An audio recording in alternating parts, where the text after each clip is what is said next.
Hi hello friends, welcome back to my YouTube channel. ಸ್ನೇಹಿತರೆ, ಇವತ್ತಿನ classes ನೋಡ್ತಾ ಹೋದರೆ PSTRಗೆ ಸಂಬಂಧಪಟ್ಟಂತೆ ಪೇಪರ್ 1 GK ಸಾಮಾನ್ಯ ಪತ್ರಿಕೆ ಅಂತ ಹೇಳಿದ್ರೆ ಸ್ನೇಹಿತರೆ, ಅದರ ಒಂದು ಮಾದರಿ ಪ್ರಶ್ನೆ ಪತ್ರಿಕೆಯನ್ನು ಈ ಒಂದು ಇಲಾಖೆಯಿಂದ ಬಿಡುಗಡೆ ಆಗಿದೆ. ಸೊ ಅದಕ್ಕೆ ಸಂಬಂಧಪಟ್ಟಂಥ ಕ್ವಶನ್ಸ್ಗಳನ್ನ ಇವತ್ತಿನ ಕ್ಲಾಸಸ್ಸಲ್ಲಿ ನೋಡ್ತಾ ಹೋಗೋಣ. ಸೊ ಮೇಯ್ನಾಗಿ ಇಲ್ಲಿ ಸಾಮಾನ್ಯ ಜ್ಞಾನ ಒಟ್ಟು ಪಾರ್ಟ್ಗಳನ್ನ ಡಿವೈಡ್ ಮಾಡ್ತಾ ಹೋಗಿದ್ದಾರೆ ಸ್ನೇಹಿತರೆ. ಸೊ ನೋಡ್ತಾ ಹೋದರೆ ಸಾಮಾನ್ಯ ಜ್ಞಾನ ಅಂತಕ್ಕಂಥದ್ದು 15 ಕ್ವಶನ್ಸ್ನ ಕೊಟ್ಟಿದ್ದಾರೆ. ಅದರ ಜೊತೆಗೆ ಕನ್ನಡ ಬಂದು 10 ಕ್ವಶನ್ಸ್ ಇದೆ ಆ್ಯಂಡ್ ಇಂಗ್ಲೀಷು ಸಹ 10 ಕ್ವಶನ್ಸ್ ಇದೆ ಸ್ನೇಹಿತರೆ. ಅದಾದ ನಂತರ ಮನೋವಿಜ್ಞಾನ ಬಂದು 15 ಕ್ವಶನನ್ನು ಕೊಟ್ಟಿದ್ದಾರೆ, 15 ಕ್ವಶನ್ ಇದೆ. ಆ್ಯಂಡ್ ನೆಕ್ಸ್ಟ್ ಮಾನಸಿಕ ಸಾಮರ್ಥ್ಯ ನೋಡ್ತಾ ಹೋದರೆ ಮಾನಸಿಕ ಸಾಮರ್ಥ್ಯ ನೋಡ್ತಾ ಹೋದರೆ 15 ಕ್ವಶನ್ ಇದೆ. ಮಾನಸಿಕ ಸಾಮರ್ಥ್ಯ, mental ability. And computer literacy ನೋಡ್ತಾ ಹೋದಾಗ ಕಂಪ್ಯೂಟರ್ ಲಿಟ್ರಸಿ ಇದು ಸಹ 15 ಕ್ವೆಶನ್ಸ್ಗಳಿದೆ. ಆ್ಯಂಡ್ ಆರೋಗ್ಯ ಶಿಕ್ಷಣ 10 ಕ್ವಶನು ಆ್ಯಂಡ್ ಮೌಲ್ಯ ಶಿಕ್ಷಣ 10 ಕ್ವಶನ್ಸ್. ಸೊ ಟೋಟಲ್ ಆಗಿ ಒಂದು 100 ಕ್ವಶನ್ಸ್ಗೆ ಇರ್ತಕ್ಕಂಥದ್ದು. ಸೊ ಸಾಮಾನ್ಯ ಜ್ಞಾನ ಬಂದು ಇಲ್ಲಿ 15 ಕ್ವಶನ್ಸ್ಗಿದೆ. ಬಟ್ ಕನ್ನಡ ಆ್ಯಂಡ್ ಇಂಗ್ಲೀಷ್ ಮಾತ್ರ 10 ಕ್ವಶನ್ನೇ ಕೊಟ್ಟಿರ್ತಕ್ಕಂಥದ್ದು ಆಗಿದೆ. ಓಕೆ, ಸೊ ಇಲ್ಲಿ ನೋಡ್ತಾ ಹೋದರೆ ಪೇಪರ್ 1 ಸಾಮಾನ್ಯ ಜ್ಞಾನಕ್ಕೆ ಸಂಬಂಧಪಟ್ಟಂಥ ಕ್ಲಾಸಸ್ ಇವತ್ತಿನ ಕ್ಲಾಸಲ್ಲಿ ನೋಡ್ತಾ ಹೋಗೋಣ. ಓಕೆ, ಪೇಪರ್ 1ಗೆ ಸಂಬಂಧಪಟ್ಟಂತೆ ಸಾಮಾನ್ಯ ಜ್ಞಾನ. ದೇವನಂಪ್ರಿಯ ಎಂಬ ಬಿರುದನ್ನು ಹೊಂದಿದ್ದ ಮೌರ್ಯ ದೊರೆ ಯಾರು? ದೇವನಂಪ್ರಿಯ ಎಂಬ ಬಿರುದನ್ನು ಹೊಂದಿದ್ದ ಮೌರ್ಯರ ದೊರೆ ಯಾರು? ಆಪ್ಷನ್ ನೋಡ್ತಾ ಹೋದರೆ ಹರ್ಷವರ್ಧನ ಕೊಟ್ಟಿದ್ದಾರೆ, ಕನಿಷ್ಕ, ಸಮುದ್ರಗುಪ್ತ, ಅಶೋಕ. ಸೊ ಇಲ್ಲಿ ಸಾಮಾನ್ಯ ಜ್ಞಾನಕ್ಕೆ ಮೇಯ್ನಾಗಿ ನೋಡ್ತಾ ಹೋದರೆ ಸ್ನೇಹಿತರೆ, ಚಾಪ್ಟರ್ ವೈಸಲ್ಲಿ ಏನು ಬರುತ್ತೋ ಇದು ಸೈನ್ಸ್ ಆಗಿರ್ಬೋದು ಅಥವಾ ಸೋಷಿಯಲ್ ಆಗಿರ್ಬೋದು, ಆಲ್ಮೋಸ್ಟು ಒಂದು GKಗೆ ಒಂದಷ್ಟು ಕ್ವಶನ್ಸ್ಗಳಂತ ಹೇಳಿದಾಗ ಕರೆಂಟ್ ಅಫೇರ್ಸ್ಗೆ ಒಂದು 3-4 ಕ್ವಶನ್ಸ್ ರಿಲೇಟೆಡ್ ಮಾಡ್ತಾರೆ ಸ್ನೇಹಿತರೆ. ಅದಾದ ನಂತರ ಮೇಯ್ನ್ ಟಾಪಿಕ್ ಈ ಒಂದು ಸೈನ್ಸ್ ಮತ್ತು ಸೋಷಿಯಲಿಂದನೂ ಸಹ ಕ್ವಶನ್ಸ್ಗಳನ್ನ ಎತ್ಕೊಳ್ತಾ ಹೋಗ್ತಾರೆ. ಹಾಗಾಗಿ ಸೊ ಅದರಲ್ಲೂ ಸಹ ನೋಡ್ಕೊಳ್ತಾ ಹೋಗಿ, ಡೆಫಿನೆಟಾಗಿ ಅದರಲ್ಲೂ ಸಹ ಕ್ವಶನ್ಸ್ಗಳು ಹರಿಸ್ತಾ ಹೋಗ್ತಾರೆ. ಈಗ ನೋಡಿ, ದೇವನಂಪ್ರಿಯ ಮತ್ತು ಅಕ್ಬರ್ ನಾಮ, ದೆಹಲಿ ಸುಲ್ತಾನ, ಇದೆಲ್ಲ ಸೋಷಿಯಲ್ಗೆ ಸಂಬಂಧಪಟ್ಟಂಥ ಕ್ವಶನ್ಸ್ಗಳು ಆಗಿದೆ ಸ್ನೇಹಿತರೆ ಅಲ್ವಾ. ಸೊ ಇದೇ ರೀತಿ ಅಲ್ಲೂ ಸಹ ಕ್ವಶನ್ಸ್ಗಳು ಕೇಳ್ತಾ ಹೋಗ್ತಾರೆ. ಓಕೆ, ದೇವನಂಪ್ರಿಯ ಎಂಬ ಬಿರುದನ್ನು ಹೊಂದಿದ್ದ ಮೌರ್ಯರ ದೊರೆ ಯಾರು ಅಂತ ಕೇಳಿದರೆ ಹರ್ಷವರ್ಧನ, ಕನಿಷ್ಕ, ಸಮುದ್ರಗುಪ್ತ ಮತ್ತು ಅಶೋಕ ಅಂತ ಕೊಟ್ಟಿದ್ದಾರೆ ಸ್ನೇಹಿತರೆ. ನೋಡಿ, ಇಲ್ಲಿ ಮೌರ್ಯರ ದೊರೆ ಅಂತ ಕೊಟ್ಟಿದ್ದಾರೆ. ಓಕೆ, ಮೌರ್ಯರು ಅಂತಕ್ಕಂಥ ನಾವು ನೋಡ್ತಾ ಹೋದಾಗೆ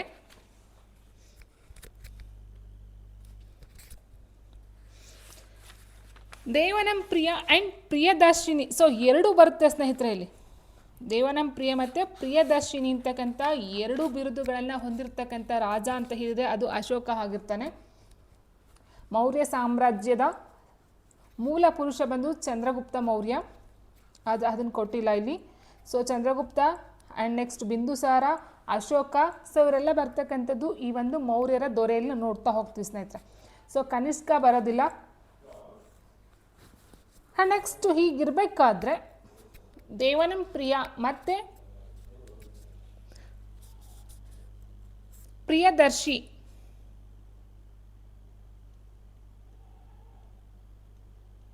ಸೊ 2 ಬಿರುದುಗಳನ್ನು ತನ್ನನ್ನು ತಾನು ಕರ್ಕೊಂಡಿರ್ತಕ್ಕಂಥ, ಇದು ಬೇರೆಯವರು ಕೊಟ್ಟಂತಹ ಒಂದು ಬಿರುದುಗಳಲ್ಲ. ಅಶೋಕ ಏನಿದಾನೋ ಮೌರ್ಯ ಸಾಮ್ರಾಜ್ಯದ ಒಬ್ಬ ದೊರೆ ಅಂತ ಹೇಳ್ತೀವಿ. ಸೊ ಈ ಒಂದು ಅಶೋಕ ಏನು ಮಾಡ್ಕೊಳ್ತಾನೆ, ದೇವನಂಪ್ರಿಯ ಮತ್ತು ಪ್ರಿಯದರ್ಶಿ ಅಂತಕ್ಕಂಥ 2 ಬಿರುದುಗಳನ್ನು ತನ್ನ ಒಂದು ಶಾಸನಗಳಲ್ಲಿ ಕೆತ್ತನೆಯನ್ನು ಮಾಡಿಕೊಂಡಿರ್ತಕ್ಕಂಥದ್ದು ಆಗಿರುತ್ತೆ ಸ್ನೇಹಿತರೆ. ಆಯಿತಾ. ಇನ್ನು ಈ ಒಂದು ದೇವನಂಪ್ರಿಯ ಅಂದರೆ ಏನಂತ ಹೇಳಿದ್ರೆ, ದೇವತೆಗಳಿಗೆ ಪ್ರಿಯನಾದವನು, ದೇವತೆಗಳಿಗೆ ಪ್ರಿಯನಾದವನು ಎಂಬ ಅರ್ಥವನ್ನು ತಗೊಳ್ತಾ ಹೋಗುತ್ತೆ. ಸೊ ಇದರ ಅರ್ಥ ಇದಾಗಿರುತ್ತೆ ಸ್ನೇಹಿತರೆ. ಸೊ ಬಟ್ ಇಲ್ಲಿ ಯಾರು ಸಹ ಬಿರುದನ್ನು ಅಶೋಕನಿಗೆ ಕೊಟ್ಟಿರ್ತಕ್ಕಂಥದ್ದು ತನ್ನನ್ನು ತಾನು ಹೇಳ್ಕೊಂಡಿರ್ತಕ್ಕಂಥ, ತನಗೆ ತಾನು ಕೊಟ್ಟಿರ್ತಕ್ಕಂಥ ಬಿರುದುಗಳು ಇವೆರಡು ಆಗಿರುತ್ತೆ. ಆ್ಯಂಡ್ ನೆಕ್ಸ್ಟ್ ನೋಡ್ತಾ ಹೋದರೆ ಅಕ್ಬರ್ ನಾಮವನ್ನು ಕೊಟ್ಟಿದ್ದಾರೆ. ಅಕ್ಬರ್ ನಾಮವನ್ನು ಬರೆದವರು ಯಾರು ಅಂತ ಕೊಟ್ಟಿದ್ದಾರೆ, ಅಬ್ದುಲ್ ಫಜಲ್ ಬದೋನಿ ಆ್ಯಂಡ್ ಕಫಿ ಖಾನ್ ಆ್ಯಂಡ್ ಶೇಖ್ ಸೈಜ್ ಅಂತ ಕೊಟ್ಟಿದ್ದಾರೆ ಸ್ನೇಹಿತರೆ. ಅಕ್ಬರ್ ನಾಮ ಅಂತಕ್ಕಂಥದ್ದು ಅಕ್ಬರ್ನ ಒಂದು ಜೀವನವನ್ನು ಕುರಿತಾದಂತಹ ಒಂದು ಗ್ರಂಥವನ್ನು ಸೂಚಿಸ್ತಕ್ಕಂಥದ್ದು ಆಗಿರುತ್ತೆ ಸ್ನೇಹಿತರೆ. ಅಕ್ಬರ್ ನಾಮವನ್ನು ಬರೆದವರು ಯಾರು ಅಂತ ಹೇಳಿದ್ರೆ, ಈ ಒಂದು ಅಕ್ಬರ್ ಆಸ್ಥಾನದಲ್ಲಿ ಇರ್ತಕ್ಕಂಥ ಇತಿಹಾಸಕಾರ ಅಂತ ಹೇಳ್ತೀವಿ. ಒಬ್ಬ ಕವಿನದಕ್ಕಿಂತ ಹೆಚ್ಚಾಗಿ ಇತಿಹಾಸಕಾರ ಆಗಿರ್ತಾನೆ ಅಬ್ದುಲ್ ಫಜಲ್ ಅಂತಕ್ಕಂಥವ್ರು. ಅಕ್ಬರ್ ನಾಮ ಅಂತಕ್ಕಂಥ ಒಂದು ಕೃತಿಯನ್ನು ಅಥವಾ ಗ್ರಂಥವನ್ನು ರಚನೆಯನ್ನು ಮಾಡಿರ್ತಕ್ಕಂಥದ್ದು. ಇದು ಅಕ್ಬರ್ನ ಒಂದು ಜೀವನ ಚರಿತ್ರೆಯನ್ನು ಕುರಿತು ಇರ್ತಕ್ಕಂಥ ಒಂದು ಗ್ರಂಥ ಅಥವಾ ಕೃತಿ ಆಗಿರುತ್ತೆ. ನೆಕ್ಸ್ಟ್ ದೆಹಲಿ ಸುಲ್ತಾನರ ಗುಲಾಮ ಸಂತತಿಯ ಸ್ಥಾಪಕ ಯಾರು ಅಂತ ಕೇಳಿದರೆ ದೆಹಲಿ ಸುಲ್ತಾನರ ಗುಲಾಮ ಸಂತತಿಯ ಸ್ಥಾಪಕ ಯಾರು? ಸೊ ಮೇನ್ ಆಗಿ ದೆಹಲಿ ಸುಲ್ತಾನರು ಕ್ರಿಸ್ತಶಕ 1206 ಶುರುವಾಗ್ತಕ್ಕಂಥದ್ದು ಆಗಿರುತ್ತೆ ಇವರ ಒಂದು ಅಧಿಕಾರ ಅಂತಕ್ಕಂಥದ್ದು. ಸೊ ಇಲ್ಲಿ ಏನಾಗುತ್ತೆ, ಮಹಮ್ಮದ್ ಗೋರಿ ಭಾರತದ ಮೇಲೆ ಹಲವಾರು ಆಕ್ರಮಣಗಳನ್ನ ಮಾಡ್ತಾ ಹೋಗ್ತಾನೆ. ಸೊ ಮಾಡಿದ ನಂತರ ಏನಾಗುತ್ತೆ, ಇಲ್ಲಿ ದೆಹಲಿಯ ಸಿಂಹಾಸನ ಮೇಲೇರ್ತಾ ಹೋಗುತ್ತೆ, ಮುಸ್ಲಿಮರ ಆಧಿಪತ್ಯ ಸ್ಥಾಪನೆ ಆಗ್ತಕ್ಕಂಥದ್ದು ಆಗಿರುತ್ತೆ. ಸೊ ಅದರಲ್ಲಿ ಮೇಯ್ನಾಗಿ ನಾವು ಎಷ್ಟು ಶಾಖೆ ನೋಡ್ತೀವಿ ಅಂದರೆ 5 ಶಾಖೆಗಳನ್ನು ನೋಡ್ತಾ ಹೋಗ್ತೀವಿ. ಯಾವುದ್ಯಾವ್ದು ಅಂತ ಹೇಳಿದ್ರೆ ಗುಲಾಮಿ ಸಂತತಿ ಆಗಿರ್ಬೋದು, ಆ್ಯಂಡ್ ಖಿಲ್ಜಿ ಸಂತತಿ ಆಗಿರ್ಬೋದು, ತುಘಲಕ್ ಆಗಿರ್ಬೋದು, ಸೈಯದ್ ಲೋಧಿ. ಓಕೆ, ಸೊ ಹೀಗೆ ಒಟ್ಟು 5 ಸಂತತಿಗಳನ್ನು ಈ ಒಂದು ದೆಹಲಿ ಸುಲ್ತಾನರ ಒಂದು ಆಳ್ವಿಕೆಯಲ್ಲಿ ನೋಡ್ತಾ ಹೋಗ್ತೀವಿ ಸ್ನೇಹಿತರೆ. ಅದರಲ್ಲಿ ಫಸ್ಟ್ ಬರ್ತಕ್ಕಂಥದ್ದೇ ಈ ಒಂದು ಗುಲಾಮಿ ಸಂತತಿ. ಫಸ್ಟು ಅಂತಕ್ಕಂಥದ್ದು ಏನಿದೆಯೋ ಆ ಒಂದು ಗುಲಾಮಿ ಸಂತತಿ ಅಂತಕ್ಕಂಥದ್ದು ಆಗಿರುತ್ತೆ.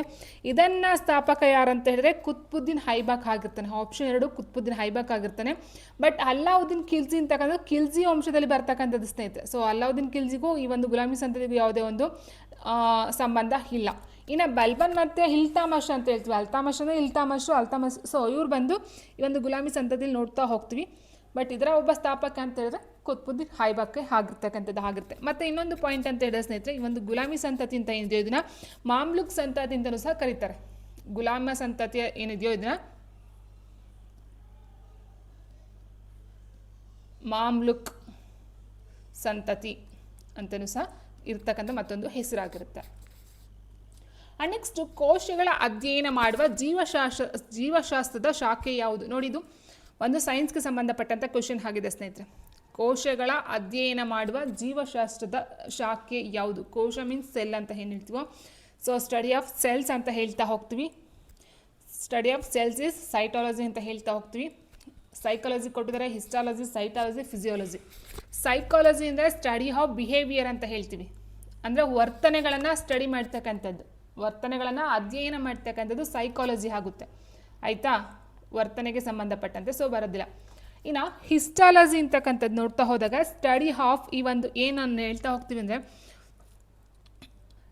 ಅಂದರೆ ಸೂಕ್ಷ್ಮ ದರ್ಶಕಗಳ ಒಂದು ಸಹಾಯದಿಂದ ನಾವು ಅಂಗಾಂಶದ ಬಗ್ಗೆ ಅಧ್ಯಯನವನ್ನು ಮಾಡ್ತಕ್ಕಂಥದ್ದು ಆಗಿರುತ್ತೆ. ಅಲ್ಲಿ ಡೈರೆಕ್ಟ್ ಆಗಲ್ಲ. ಈ ಒಂದು ಸೂಕ್ಷ್ಮ ಜೀವಿಗಳು ಏನು ನೋಡ್ತಾ ಹೋಗ್ತೀವೋ ಅಥವಾ ಸೆಲ್ಸ್ಗಳಲ್ಲಿ ಇರ್ತಕ್ಕಂಥದ್ದು ಏನು ನೋಡ್ತಾ ಹೋಗ್ತೀವೋ ಅಂಗಾಂಶಶಾಸ್ತ್ರ ಅಂತ ಮೇನಾಗಿ ಹೇಳ್ತಾ ಹೋಗ್ತೀವಿ ಸ್ನೇಹಿತರೆ. ಅಂದರೆ ಸೂಕ್ಷ್ಮ ದರ್ಶಕದ ಸಹಾಯದಿಂದ ಅಧ್ಯಯನ ಅಥವಾ ಸ್ಟಡಿಯನ್ನು ಮಾಡ್ತಕ್ಕಂಥದ್ದು ಹಿಸ್ಟಾಲಜಿ ಬರ್ತಾ ಹೋಗುತ್ತೆ. ಸೊ ಹಾಗಾಗಿ ಇದು ಬರೋದಿಲ್ಲ. ಇನ್ನು ಫಿಸಿಯಾಲಜಿ ಅಂತ ಹೇಳಿದ್ರೆ ಸೊ ಇದೊಂದು ಸಂಬಂಧಪಟ್ಟಂತೆ ಇದನ್ನು ಶರೀರಶಾಸ್ತ್ರ ಅಂತಲೂ ಹೇಳ್ತಾ ಹೋಗ್ತೀವಿ. ಅಂದರೆ ದೇಹದಲ್ಲಿ ಇರ್ತಕ್ಕಂಥ ವಿವಿಧ ಅಂಗಗಳ ರಚನೆ ಮತ್ತು ಕೆಲಸದ ಬಗ್ಗೆ ಅಧ್ಯಯನವನ್ನು ಮಾಡ್ತಕ್ಕಂಥದ್ದು. ವಿವಿಧ ಅಂಗಗಳು ಮತ್ತು ಅದರ ರಚನೆಯ ಬಗ್ಗೆ ಅಧ್ಯಯನ ಮಾಡ್ತಕ್ಕಂಥ ನಾವು ಫಿಸಿಯಾಲಜಿ ಅಂತ ಕರಿತಾ ಹೋಗ್ತೀವಿ. ಸೈಟಾಲಜಿ ಅಂತ ಹೇಳಿದ್ರೆ ಸ್ಟಡಿ ಆಫ್ ಸೆಲ್ಸ್ ಅಥವಾ ಕೋಶಗಳ ಅಧ್ಯಯನ.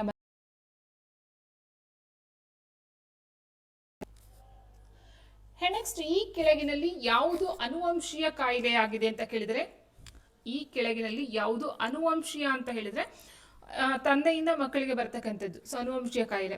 ಹಿಮೋಫೀಲಿಯಾ ಕೊಟ್ಟಿದ್ದಾರೆ, ಕ್ಯಾನ್ಸರ್, ಕ್ಷಯ, ಏಡ್ಸ್ ಅಂತ ಕೊಟ್ಟಿದ್ದಾರೆ ಸ್ನೇಹಿತರೆ. ಸೊ ಇಲ್ಲಿ ನೋಡ್ತಾ ಹೋದ್ರೆ ಮೈನ್ ಆಗಿ ಕ್ಯಾನ್ಸರ್ ಅಂತಕ್ಕಂಥದ್ದು ಅನುವಂಶೀಯದಿಂದ ಬರ್ತಕ್ಕಂಥದ್ದಲ್ಲ. ಸೊ ದೇಹದಲ್ಲಿ ಜೀವಕೋಶಗಳ ಒಂದು ಅನಿಯಂತ್ರಿತ ಬೆಳವಣಿಗೆಯಿಂದ ಬರ್ತಕ್ಕಂಥದ್ದು ಕ್ಯಾನ್ಸರ್ ಆಗಿರುತ್ತೆ.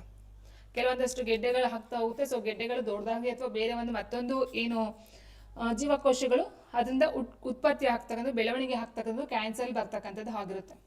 ಇನ್ನು ಕ್ಷಯವನ್ನು ನೋಡ್ತೀವಿ ಅಂತ ಹೇಳಿದ್ರೆ ಸ್ನೇಹಿತರೆ ಇದೊಂದು ಬ್ಯಾಕ್ಟೀರಿಯಾದಿಂದ ಬರ್ತಕ್ಕಂಥದ್ದು ಆಗಿರುತ್ತೆ. ಬ್ಯಾಕ್ಟೀರಿಯಾ ಯಾವ ಒಂದು ಬ್ಯಾಕ್ಟೀರಿಯಾ ಅಂತ ಕೇಳ್ಬೋದು. ಮೈಕೋಬ್ಯಾಕ್ಟೀರಿಯಂ ಟ್ಯೂಬರ್ಕ್ಯುಲೋಸಿಸ್ ಅಂತ ಹೇಳ್ತೀವಿ. ಮೈಕ್ರೋ ಬ್ಯಾಕ್ಟೀರಿಯಾ ಟ್ಯೂಬರ್ಕ್ಯುಲೋಸಿಸ್ ಈ ಒಂದು ಬ್ಯಾಕ್ಟೀರಿಯಾದಿಂದ ಬರ್ತಕ್ಕಂಥದ್ದು ಕ್ಷಯ ಆಗಿರುತ್ತೆ. ಇನ್ನು ಏಡ್ಸ್ ಅಂತಕ್ಕಂಥದ್ದು HIV ವೈರಸ್ ಅಂತ ಹೇಳ್ತೀವಿ. ಹೌದಾ? ಸೊ HIV ವೈರಸ್ ಅಂತ ಹೇಳಿದ್ರೆ ಅದೊಂದು ವೈರಸ್ ಇಂದ ಹರಡ್ತಕ್ಕಂಥದ್ದು. ಸೊ ಏಡ್ಸ್ ವೈರಸ್ ಇಂದ ಹರಡುತ್ತೆ, ಕ್ಷಯ ಬ್ಯಾಕ್ಟೀರಿಯಾದಿಂದ ಹರಡುತ್ತೆ, ಕ್ಯಾನ್ಸರ್ ಅಂತಕ್ಕಂಥದ್ದು ಸೊ ದೇಹದಲ್ಲಿ ಉತ್ಪತ್ತಿ ಆಗ್ತಕ್ಕಂಥದ್ದು ಆಗಿರುತ್ತೆ. ಬಟ್ ಹಿಮೋಫೀಲಿಯಾ ಅಂತಕ್ಕಂಥದ್ದು ಏನಿದೋ ಇದೊಂದು ಅನುವಂಶೀಯ ಕಾಯಿಲೆ ಆಗಿರ್ತಕ್ಕಂಥದ್ದು. ಸೊ ಒಂದು ಜನರೇಷನ್ ಮತ್ತೊಂದು ಜನರೇಷನ್ಗೆ ಅನುವಂಶೀಯವಾಗಿ ಬರ್ತಕ್ಕಂಥದ್ದು ಆಗಿರುತ್ತೆ. So answer option 1. And next Dada Saheb Phalke ಪ್ರಶಸ್ತಿನ ಸ್ಥಾಪಿಸಿದ್ದು ಯಾವಾಗ? ಡೆಫಿನೆಟ್ ಆಗಿ ಸ್ನೇಹಿತರೆ ಒಂದು ಕ್ವಶನ್ ಈ ಒಂದು ಪ್ರಶಸ್ತಿಯ ಮೇಲೆ ಕೇಳ್ತಾರೆ. ಅದು ದಾದಾ ಸಾಹೇಬ್ ಪಾಲ್ಕೆ ಅಂದ್ರೆ ನ್ಯಾಷನಲ್ ಆಗಿರ್ಬೋದು ಅಥವಾ ಇಂಟರ್ನ್ಯಾಷನಲ್ ಆಗಿರಬಹುದು, ಅಥವಾ ಮೇಯ್ನ್ ಆಗಿ ಈ ಒಂದು ಕರ್ನಾಟಕಕ್ಕೆ ಸಂಬಂಧಪಟ್ಟಂತ ಕೆಲವೊಂದಷ್ಟು ಪ್ರಶಸ್ತಿಗಳು ಬರುತ್ತೆ. ಸೊ ನಾಡೋಜ ಪಂಪ ಪ್ರಶಸ್ತಿ ಆಗಿರ್ಬೋದು, ನಾಡೋಜ ಪ್ರಶಸ್ತಿ ಆಗಿರ್ಬೋದು. ಸೊ ಈ ರೀತಿ ನೋಡ್ತಾ ಹೋದಾಗ ಅದಕ್ಕೆ ರಿಲೇಟೆಡ್ ಮತ್ತೆ ಒಂದು ಕನ್ನಡ ಸಾಹಿತ್ಯ ಅಕಾಡೆಮಿ ಪ್ರಶಸ್ತಿಗಳು. ಸೊ ಈ ರೀತಿ ಆ ಬೇಸಿಸ್ ಮೇಲೆ ಒಂದು ಕ್ವಶನ್ ಡೆಫಿನೆಟ್ ಆಗಿ ಕೇಳ್ತಾರೆ. ಸೊ ಹಾಗೆ ಟೋಟಲ್ ಆಗಿ ನೀವು ಪ್ರಶಸ್ತಿ ಬಗ್ಗೆ ನೋಡ್ಕೊಳ್ತಾ ಹೋಗಿ ಒಂದು ಕ್ವಶನ್ ಡೆಫಿನೆಟ್ ಆಗಿರುತ್ತೆ. ದಾದಾ ಸಾಹೇಬ್ ಪಾಲ್ಕೆ ಪ್ರಶಸ್ತಿಯನ್ನ ಸ್ಥಾಪಿಸಿದ್ದು ಯಾವಾಗ ಅಂತ ಕೇಳಿದ್ರೆ 1965, 1969, 1972, 1975ರಲ್ಲಿ. ಸೊ ನೋಡಿ, ದಾದಾ ಸಾಹೇಬ್ ಪಾಲ್ಕೆ ಪ್ರಶಸ್ತಿನ ಯಾಕೆ ಕೊಡ್ತಾರೆ, ಯಾವಾಗ ಶುರು ಮಾಡೋದು ಅಂತ ನೋಡ್ತಾ ಹೋದ್ರೆ ನಾವಿಲ್ಲಿ ಭಾರತೀಯ ಚಿತ್ರರಂಗಕ್ಕೆ ಸಂಬಂಧಪಟ್ಟಂತೆ ಚಿತ್ರರಂಗಕ್ಕೆ ಕೊಡ್ತಕ್ಕಂಥದ್ದು ಈ ಒಂದು ಪ್ರಶಸ್ತಿ ಆಗಿರುತ್ತೆ. ಸೊ ಭಾರತೀಯ ಚಿತ್ರರಂಗದ ಪಿತಾಮಹ ಅಂತಾನೆ ಹೇಳ್ತೀವಿ. ಯಾರಂತ ಹೇಳಿದ್ರೆ ಈ ಒಂದು ದುಂಡಿರಾಜ್ ಗೋವಿಂದ್ ಪಾಲ್ಕೆ. ದುಂಡಿರಾಜ್ ಗೋವಿಂದ್ ಪಾಲ್ಕೆ. ಸೊ ಇವರ ಒಂದು ಅಂದ್ರೆ ಈ ಒಂದು ಚಿತ್ರರಂಗದ ಅಥವಾ ಈ ಒಂದು ಭಾರತೀಯ ಚಿತ್ರರಂಗದ ಪಿತಾಮಹ ಅಂತ ಏನ್ ಕರಿತೀವೋ ದುಂಡಿರಾಜ್ ಗೋವಿಂದ್ ಪಾಲ್ಕೆ. ಸೊ ಇವರ ಒಂದು ನೆನಪಿಗೋಸ್ಕರ ಈ ಒಂದು ದಾದಾ ಸಾಹೇಬ್ ಪಾಲ್ಕೆ ಪ್ರಶಸ್ತಿಯನ್ನ 1969ರಲ್ಲಿ ಶುರು ಮಾಡ್ತಕ್ಕಂಥದ್ದು ಆಗಿರುತ್ತೆ. 1969ರಲ್ಲಿ ಆಯ್ತಾ. ಅಂಡ್ ನೆಕ್ಸ್ಟ್ ಇನ್ನೊಂದು ಪಾಯಿಂಟ್ ಏನಂತ ಹೇಳಿದ್ರೆ, ಈಗ 2025ರಲ್ಲಿ ಈ ಒಂದು ದಾದಾ ಸಾಹೇಬ್ ಪಾಲ್ಕೆ ಪ್ರಶಸ್ತಿಯನ್ನ ಪಡೆದಂತಹ ವ್ಯಕ್ತಿ ಯಾರು ಅಂತ ಕೇಳ್ತಾ ಹೋದ್ರೆ ಮಲಯಾಳಂನ ನಟ ಮೋಹನ್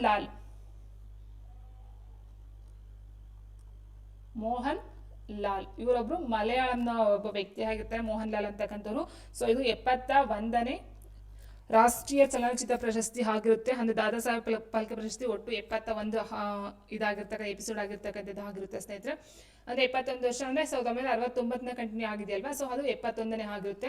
ಸೊ ಇಲ್ಲಿ ಲಾಸ್ಟ್ ನೋಡ್ತಾ ಹೋದ್ರೆ ಮೋಹನ್ ಲಾಲ್ ಮಲಯಾಳಂ ಅಲ್ಲಿ ಬರ್ತಾ ಹೋಗ್ತಾರೆ. ಸೊ ಅವರಿಗೆ ಈ ಒಂದು 2025ರ ಒಂದು ದಾದಾ ಸಾಹೇಬ್ ಪಾಲ್ಕೆ ಪ್ರಶಸ್ತಿ ಸಿಕ್ಕಿರ್ತಕ್ಕಂಥದ್ದು. ಮೇನ್ ಆಗಿ ಇದು ಚಿತ್ರರಂಗಕ್ಕೆ ಮಾತ್ರ ಸೀಮಿತವಾಗಿರುತ್ತೆ ಸ್ನೇಹಿತರೆ. ಅಂಡ್ ನೆಕ್ಸ್ಟ್ ಪ್ರತಿ ವರ್ಷ ಯಾವ ದಿನದಂದು ನೊಬೆಲ್ ಪ್ರಶಸ್ತಿನ ಪ್ರದಾನ ಮಾಡಲಾಗುತ್ತದೆ? ಎಸ್ ವೆರಿ ಇಂಪಾರ್ಟೆಂಟ್ ಸ್ನೇಹಿತರೆ. ಯಾಕಂದ್ರೆ ನೊಬೆಲ್ ಪ್ರೈಸ್ ಅಂತಕ್ಕಂಥದ್ದು ನಮ್ಗೆ ಗೊತ್ತಿದೆ, ಕೊಡ್ತಾರೆ ಅಂತ ಗೊತ್ತು, ವರ್ಷ ಕೊಡ್ತಾ ಬರ್ತಾರೆ ಅಂತ ಗೊತ್ತು. ಫಸ್ಟ್ 5 ಒಂದು ಇದರಲ್ಲಿ ಕೊಡ್ತಾ 5 ಕ್ಷೇತ್ರಗಳಲ್ಲಿ ಈಗ 6 ಕ್ಷೇತ್ರಕ್ಕೆ ಅದು ಮೀಸಲಾತಿಯನ್ನು ತಗೊಂಡಿದೆ. ಯಾಕಂದ್ರೆ ಫಸ್ಟ್ ಅರ್ಥಶಾಸ್ತ್ರಕ್ಕೆ ಕೊಡ್ತಾ ಇರ್ಲಿಲ್ಲ, ಭೌತಶಾಸ್ತ್ರ ಫಿಸಿಕ್ಸ್ಗೆ ಕೊಡ್ತಾ ಇದ್ರು. ಮೇನ್ ಆಗಿ ನೋಡ್ತಾ ಹೋದ್ರೆ ಫಿಸಿಕ್ಸ್ ಇತ್ತು ಅಂಡ್ ಕೆಮಿಸ್ಟ್ರಿ ಇತ್ತು ಅಂಡ್ ವೈದ್ಯಕೀಯ ಅಂತ ಹೇಳ್ತೀವಿ. ಸೊ ವೈದ್ಯಕೀಯಗೆ ನೋಡ್ತಾ ಹೋಗ್ತಿದ್ವಿ. ಅದಾದ ನಂತರ ಸಾಹಿತ್ಯ ಲಿಟ್ರೇಚರ್ಗೆ ಸಂಬಂಧಪಟ್ಟಂತೆ ಇತ್ತು. ಸೊ ಅದ ನಂತರ ಶಾಂತಿ ಫೀಸ್ ಅಂತ ಹೇಳ್ತೀವಿ, ಶಾಂತಿಗೆ ಇತ್ತು. ಅಂಡ್ ಫೈನಲ್ ಆಗಿ ಈ ಒಂದು ಅರ್ಥಶಾಸ್ತ್ರಕ್ಕೆ ಕೊಡ್ತಾ ಹೋಗ್ತಾರೆ. ಅಮರ್ತ್ಯ ಸೇನ್ ಲಾಸ್ಟ್ ಭಾರತೀಯರಿಗೆ ಕೊಟ್ಟಿರ್ತಕ್ಕಂಥದ್ದು ಆಗಿರುತ್ತೆ. ಓಕೆ, ಸೊ ಹೀಗಿರ್ಬೇಕಾದ್ರೆ 1901ರಲ್ಲಿ ಶುರು ಮಾಡ್ತಕ್ಕಂಥದ್ದು. 1901ರಲ್ಲಿ ಈ ಒಂದು ಸ್ವೀಡನ್ ದೇಶದ ವಿಜ್ಞಾನಿ ಆಲ್ಫ್ರೆಡ್ ನೋಬೆಲ್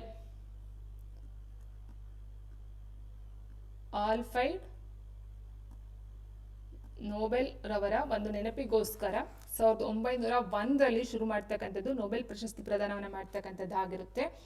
ಆದ್ರೆ ನೀವು ಕೇಳಬಹುದು ನೊಬೆಲ್ ಪ್ರಶಸ್ತಿ 1901ರಲ್ಲಿ ಮಾಡಿದ್ರು, ಬಟ್ ಅದಕ್ಕೆ ಸ್ಪೆಸಿಫಿಕ್ ಆದಂತಹ ಡೇಟ್ನ ಎಲ್ಲೂ ನಮಗೆ ಅಷ್ಟು ಇದಾಗಿ ಹೇಳಲ್ಲ, ಹೇಗೆ ಕಂಡುಹಿಡಿಯೋದು ಅಂತ.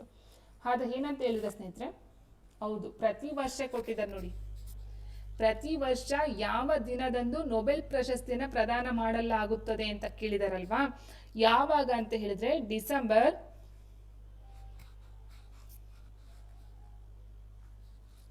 10. ಆಪ್ಷನ್ 1 ಡಿಸೆಂಬರ್ 10 ಏನಿದೆಯೋ ಇದನ್ನ ನೊಬೆಲ್ ಪ್ರಶಸ್ತಿ ದಿನ ಅಂತ ನಾವು ಮೆನ್ಷನ್ ಮಾಡ್ತೀವಿ. Nobel prize day. Okay, Nobel ಪ್ರಶಸ್ತಿ ದಿನ ಅಥವಾ ನೊಬೆಲ್ ಪ್ರೈಸ್ ಡೇ ಅಂತ ಹೇಳ್ತೀವಿ. ಡಿಸೆಂಬರ್ 10ರಂದು ಅದನ್ನ ದಿನವನ್ನು ಆಚರಣೆಯನ್ನಾಗಿ ಮಾಡ್ತಕ್ಕಂಥದ್ದು ಸಹ ಇದೆ ಸ್ನೇಹಿತರೆ. ಸೊ ಹಾಗಾಗಿ ಇಲ್ಲಿ ಆನ್ಸರ್ ಆಪ್ಷನ್ 1 ಡಿಸೆಂಬರ್ 10. ಅದು ಶುರು ಮಾಡಿದ್ದು 1901ರಲ್ಲಿ. ಯಾರಿಗೋಸ್ಕರ? ಆಲ್ಫ್ರೆಡ್ ನೋಬೆಲ್ ಅವರಿಗೋಸ್ಕರ, ಅವರೇ ಶುರು ಮಾಡ್ತಕ್ಕಂಥದ್ದು ಆಗಿರುತ್ತೆ. ಸೊ ಫಸ್ಟ್ 5 ಕ್ಷೇತ್ರಗಳಿಗೆ ಕೊಡ್ತಾ ಇದ್ದು, ಅದಾದ ನಂತರ 6 ಕ್ಷೇತ್ರಕ್ಕೆ ಕೊಡ್ತಾ ಹೋಗ್ತಾರೆ. ಲಾಸ್ಟ್ ಸೇರ್ಕೊಳ್ಳೋದು ಅರ್ಥಶಾಸ್ತ್ರ ಒಂದು ಕ್ಷೇತ್ರ ಆಗಿರುತ್ತೆ. ಅಂಡ್ ನೆಕ್ಸ್ಟ್ ರೈಲು ಗಾಲಿ ಕಾರ್ಖಾನೆ ಇರುವುದು ಎಲ್ಲಿ? ರೈಲುಗಾಲಿ ಕಾರ್ಖಾನೆ ಇರುವುದು ಇಲ್ಲಿ ಕೊಚ್ಚಿನ್, ಹೈದರಾಬಾದ್, ಕೋಲ್ಕತ್ತಾ, ಬೆಂಗಳೂರು ಅಂತ ಕೊಟ್ಟಿದ್ದಾರೆ ಸ್ನೇಹಿತರೆ. ಸೊ ರೈಲುಗಾಲಿ ಕಾರ್ಖಾನೆ ಅಂತಕ್ಕಂಥದ್ದು ಯಲಹಂಕ ಈ ಒಂದು ಬೆಂಗಳೂರು ಕರ್ನಾಟಕ ಅಂತ ಏನು ಹೇಳ್ತೀವೋ, ಕರ್ನಾಟಕದ ಬೆಂಗಳೂರಿನ ಯಲಹಂಕ. ಸೊ ಇಲ್ಲಿ ರೈಲುಗಾಲಿ ಕಾರ್ಖಾನೆ ಇರ್ತಕ್ಕಂಥದ್ದಾಗಿ ತುಂಬಾ ಸಲ ರಿಪೀಟ್ ಆಗಿದೆ ಕ್ವಶನ್ಸ್ ಸ್ನೇಹಿತರೆ. ನೆಕ್ಸ್ಟ್ ಇಷ್ಟು ಈಸಿ ಕ್ವಶನ್ಸ್ಗಳು ಬರುತ್ತೆ ಅನ್ನೋದು ಒಂದು ನೋಡಬೇಕು. ನೆಕ್ಸ್ಟ್ ಕರ್ನಾಟಕ ರಾಜ್ಯದ ಮೊದಲ ಉಪಮುಖ್ಯಮಂತ್ರಿ ಯಾರು ಅಂತ ಕೇಳಿದರೆ, ಇದು 7th ಐ ಥಿಂಕ್ ನಮ್ಮ ರಾಜ್ಯ ಕರ್ನಾಟಕ ಆ ಒಂದು ಟೆಕ್ಸ್ಟ್ ಬುಕ್ ಅಲ್ಲಿ ಇದೆ ಈ ಒಂದು ಕ್ವಶನ್ ಆನ್ಸರು. ಮತ್ತೆ ಅದು ಇದೆ ತುಂಗಭದ್ರಾ ನದಿಗಳು ಸಂಗಮವಾಗುವ ಸ್ಥಳ, ಸೊ ಅದು ಸಹ ಇದೆ ಆಯ್ತಾ. ಕರ್ನಾಟಕ ರಾಜ್ಯದ ಮೊದಲ ಉಪಮುಖ್ಯಮಂತ್ರಿ ಯಾರು? JH Patil, SM Krishna, BS Yediyurappa, DK Shivakumar ಕೊಟ್ಟಿದ್ದಾರೆ. ಸೊ DK ಶಿವಕುಮಾರ್ ಲಾಸ್ಟ್ ಇದ್ರು ಉಪಮುಖ್ಯಮಂತ್ರಿ. ಸೊ ಇಲ್ಲಿ ನೋಡ್ತಾ ಹೋದ್ರೆ ಸ್ನೇಹಿತರೆ ಆಪ್ಷನ್ 2 SM ಕೃಷ್ಣರವರು ಬರ್ತಕ್ಕಂಥದ್ದು ಆಗಿರುತ್ತೆ. ಏನು ವೀರಪ್ಪ ಮೊಯ್ಲಿ ಅಂತಕ್ಕಂಥವ್ರು ಇದ್ರು, ವೀರಪ್ಪ ಮೊಯ್ಲಿ ಅಂತಕ್ಕಂಥ ಒಂದು ಏನು ಸಚಿವ ಸಂಪುಟ ಇತ್ತು, ಸೊ ಆ ಒಂದು ಟೈಮಲ್ಲಿ 1992ರಲ್ಲಿ ಉಪಮುಖ್ಯಮಂತ್ರಿಯಾಗಿ ಮೊದಲ ಬಾರಿಗೆ SM ಕೃಷ್ಣರವರು ಇರ್ತಕ್ಕಂಥದ್ದು ಆಗಿರುತ್ತೆ ಸ್ನೇಹಿತರೆ ಆಯ್ತಾ. Answer option 2. ಇನ್ನು ನೆಕ್ಸ್ಟ್ ನೋಡ್ತಾ ಹೋದ್ರೆ ತುಂಗಭದ್ರಾ ನದಿಗಳು ಸಂಗಮವಾಗುವ ಸ್ಥಳ ಯಾವುದು? ಭದ್ರಾವತಿ, ಸಾಗರ, ಹೊನ್ನಾಳಿ, ಕೊಡಲಿ ಅಂತ ಕೊಟ್ಟಿದ್ದಾರೆ. ಕೊಡಲಿ ಅಲ್ಲ, ಅದು ಕೂಡ್ಲಿ ಆಯ್ತಾ.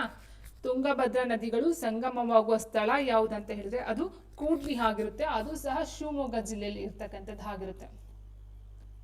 ಶಿವಮೊಗ್ಗ ಜಿಲ್ಲೆಯ ಕೂಡ್ಲಿಲಿ ಈ ಒಂದು ತುಂಗಭದ್ರಾ ನದಿಗಳ ಸಂಗಮ ಆಗ್ತಕ್ಕಂಥದ್ದು ಆಗಿರುತ್ತೆ ಸ್ನೇಹಿತರೆ. ಸೊ ಮೇನ್ ಆಗಿ ಇಲ್ಲಿ ಸಂಗಮೇಶ್ವರ ದೇವಸ್ಥಾನ ಸಹ ನಾವು ನೋಡ್ತಾ ಹೋಗಬಹುದಾಗಿರುತ್ತೆ ಈ ಒಂದು ಕೂಡ್ಲಿಯಲ್ಲಿ. ಇನ್ನು ನೆಕ್ಸ್ಟ್ ನಾವು ನೋಡ್ತಾ ಹೋದ್ರೆ ಯುನೆಸೆಫ್ ನ ಮುಖ್ಯ ಕಚೇರಿ ಇರುವುದು ಎಲ್ಲಿ ಅಂತ ಕೇಳಿದ್ರೆ, ಯುನೆಸೆಫ್ ನ ಮುಖ್ಯ ಕಚೇರಿ ಅಂತ ಅನ್ನೋದಕ್ಕಿಂತ ಹೆಚ್ಚಾಗಿ ಯುನೆಸೆಫ್ ಅಂದ್ರೆ ಅದೊಂದು ವಿಸ್ತರಣಾ ರೂಪವನ್ನು ನೋಡ್ತಾ ಹೋದ್ರೆ ಸ್ನೇಹಿತರೆ, United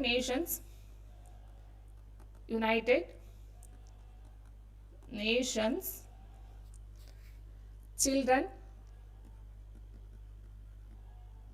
children's Fund, F means fund, United Nations Children Emergency Fund ಆಗಿರುತ್ತೆ. ಯಾಕಂದ್ರೆ ಈಗ ಎಮರ್ಜೆನ್ಸಿ ಅಂತಕ್ಕಂಥದ್ದು ಬರುತ್ತೆ ಸ್ನೇಹಿತರೆ. ಓಕೆ, ಸೊ ಹೀಗಿರ್ಬೇಕಾದ್ರೆ ಇದೊಂದು ಮುಖ್ಯ ಕಚೇರಿ ನಾವು ಎಲ್ಲಿ ನೋಡ್ತಾ ಹೋಗ್ತೀವಿ ಅಂದ್ರೆ USA ನ ನ್ಯೂಯಾರ್ಕ್, ಆಪ್ಷನ್ 3 ನ್ಯೂಯಾರ್ಕ್ ಅಲ್ಲಿ ನೋಡ್ತಕ್ಕಂಥದ್ದು ಆಗಿರುತ್ತೆ ಆಯ್ತಾ. ಸೊ ಆಪ್ಷನ್ 3 ಅದು ಮೇಯ್ನ್ ಆಗಿ ಈ ಒಂದು ಮಕ್ಕಳ ಒಂದು ಗ್ರೋತ್ಗೋಸ್ಕರ ಇರ್ತಕ್ಕಂಥ ಸ್ನೇಹಿತರೆ, ಅಂದ್ರೆ ಮಕ್ಕಳ ಒಂದು ಏನು ಲೈಫ್ ಸೇವ್ಗೋಸ್ಕರ ಮಾಡ್ತಕ್ಕಂಥದ್ದಾಗಿರ್ಬೋದು, ಸೊ ಅವರ ಒಂದು ಗ್ರೋತ್ ಬೆಳವಣಿಗೆಗೋಸ್ಕರ ಇರ್ತಕ್ಕಂಥದ್ದು ಆಗಿರ್ಬೋದು. ಸೊ ಅದಕ್ಕೋಸ್ಕರ ಅಂತಾನೆ ಅದೊಂದು ಸಂಸ್ಥೆ ಅಂತ ಇದೆ ಸ್ನೇಹಿತರೆ. ನೆಕ್ಸ್ಟ್ IPL 2026ರಲ್ಲಿ ಆರೆಂಜ್ ಕ್ಯಾಪ್ ಪಡೆದವರು ಯಾರು? ಆರೆಂಜ್ ಕ್ಯಾಪ್ ಅನ್ನ ಪಡೆದವರು ಯಾರು? IPL 2026ರಲ್ಲಿ ಆರೆಂಜ್ ಕ್ಯಾಪ್ ಅನ್ನ ಪಡೆದವರು ಯಾರು? KL ರಾಹುಲ್, ವೈಭವ್ ಸೂರ್ಯವಂಶಿ, ಅಭಿಷೇಕ್ ಶರ್ಮಾ, ಸಂಜು ಸಮೇನ್ ಅಂತ ಕೊಟ್ಟಿದ್ದಾರೆ. ನೋಡಿ ಇಲ್ಲಿ 2026ರಲ್ಲಿ ನೋಡ್ತಾ ಹೋದಾಗೆ ವೈಭವ್ ಸೂರ್ಯವಂಶಿ ಅಂತಕ್ಕಂಥ ನಿಂತಿರೋ, ಸೊ ಇವರು 776 ರನ್ಗಳು. ಸೊ ಟೋಟಲ್ ಆಗಿ 16 ಮ್ಯಾಚ್ ಅಂತ ನೋಡ್ತಾ ಹೋಗ್ತೀವಿ. ಸೊ 16 ಮ್ಯಾಚ್ ಅಲ್ಲಿ ಈ ಒಂದು 776 ರನ್ಗಳನ್ನ ಹೊಡಿತಕ್ಕಂಥದ್ದು ಆಗಿರುತ್ತೆ. ಹಾಗಾಗಿ ಇವ್ರನ್ನ 2026ರಲ್ಲಿ ಆರೆಂಜ್ ಕ್ಯಾಪ್ಗೆ ಸೆಲೆಕ್ಟ್ ಅನ್ನ ಮಾಡ್ತಕ್ಕಂಥದ್ದು ಆಗಿರುತ್ತೆ. ಸೊ ಆನ್ಸರ್ ಆಪ್ಷನ್ 2 ಆಗಿರುತ್ತೆ. ನೆಕ್ಸ್ಟ್ ವಿಂಬಲ್ಡನ್ ಟ್ರೋಫಿಯು ಸಂಬಂಧಿಸಿದ ಕ್ರೀಡೆ ಯಾವುದು ಅಂತ ಕೇಳಿದ್ರೆ football, lawn tennis, shuttle badminton, volleyball. Wimbledon ಟ್ರೋಫಿಯು ಸಂಬಂಧಿಸಿದ ಒಂದು ಕ್ರೀಡೆ ಯಾವುದು ಅಂತ ನೋಡ್ತಾ ಹೋದ್ರೆ ಸ್ನೇಹಿತರೆ ಆಪ್ಷನ್ 2 ಲಾನ್ ಟೆನಿಸ್ ಆಗಿರುತ್ತೆ. ಆಪ್ಷನ್ 2. ಸೊ ಈ ರೀತಿ ಕ್ವಶನ್ಸ್ ಸಹ ಇರುತ್ತೆ ಸ್ನೇಹಿತರೆ. ಯಾವುದಂತ ಒಂದು ವರ್ಡ್ ಕೇಳ್ಬಿಟ್ಟು ಆ ವರ್ಡ್ ಯಾವ ಒಂದು ಕ್ರೀಡೆಗೆ ಸಂಬಂಧಪಟ್ಟಂತದ್ದು ಅಂತ ಆ ಒಂದು ಕ್ವಶನ್ ಸಹ GK ಕೇಳ್ತಾ ಹೋಗ್ತಾರೆ. ಒಂದು ಕ್ವಶನ್ ಡೆಫಿನೆಟ್ ಆಗಿ, ಅಥವಾ ಒಂದು ಈ ತರ ಟ್ರೋಫಿ ಕೊಟ್ಬಿಟ್ಟು ಸಹ ಕೇಳ್ಬಹುದು, ಅಥವಾ ಒಂದು ವರ್ಡ್ಗಳನ್ನ ಮೆನ್ಷನ್ ಮಾಡಿ ಯಾವ ಒಂದು ಕ್ರೀಡೆಗೆ ಸಂಬಂಧಪಟ್ಟಂತ ವರ್ಡ್ ಅಂತ ಪದ ಅಂತ ಕೇಳಬಹುದಾಗಿರುತ್ತೆ. ಇನ್ನು ನೆಕ್ಸ್ಟ್ 14ನೇ ಕ್ವಶನ್ ನೋಡ್ತಾ ಹೋದ್ರೆ ಕಂಪ್ಯೂಟರ್ ನಲ್ಲಿ RAM ರ್ಯಾಮ್ ಎಂಬುದು ಏನನ್ನ ಸೂಚಿಸುತ್ತದೆ ಅಂತ ಕೊಟ್ಟಿದ್ರೆ, ಸೊ ಮೇನ್ ಆಗಿ ನಾವು ರ್ಯಾಮ್ ಮತ್ತೆ ರಾಮ್ ಅನ್ನ ನೋಡ್ತೀವಿ. ರ್ಯಾಮ್ ಮತ್ತೆ ರಾಮ್ ಅಂತಕ್ಕಂಥ ಮೆಮೊರಿಗೆ ಸಂಬಂಧಪಟ್ಟಂತೆ ಆಗಿರುತ್ತೆ ಆಯ್ತಾ, ಸ್ಮರಣಾಂಗಗಳಂತ ಹೇಳ್ತೀವಿ. ರಾಮ್ ಅಂತ ಹೇಳಿದ್ರೆ ರೀಡ್ ಓನ್ಲಿ ಮೆಮೊರಿ, ಆಯ್ತಾ. ಸೊ ಇಲ್ಲಿ ಏನಾಗುತ್ತೆ memory, okay memory. And next RAM ಅಂತಕ್ಕಂಥದ್ದು ಏನಿರುತ್ತೆ RAM, ರ್ಯಾಂಡಮ್ ಆಕ್ಸಿಸ್ ಮೆಮೊರಿ ಅಂತ ಹೇಳ್ತೀವಿ, ರ್ಯಾಂಡಮ್ ಆಕ್ಸಿಸ್ ಮೆಮೊರಿ. ಸೊ ಇದು ಇಲ್ಲ ರೀಡ್ ಬರಲ್ಲ, ರ್ಯಾಂಡಮ್ ಆಕ್ಸಿಸ್ ಮೆಮೊರಿ ಅಂತಕ್ಕಂಥದ್ದು. ಅಂಡ್ ನೆಕ್ಸ್ಟ್ ಕ್ವೆಶನ್, NCPCR ನ ವಿಸ್ತರಣಾ ರೂಪ ಯಾವುದು? ನ್ಯಾಷನಲ್ ಬರುತ್ತೆ ಮೇಯ್ನ್ ಆಗಿ. ಸೊ ನ್ಯಾಷನಲ್ ಅಂತ ಹೇಳಿದಾಗ ನೆಹರು ಬರಲ್ಲ. National children play come rehabilitation ಅಲ್ಲ.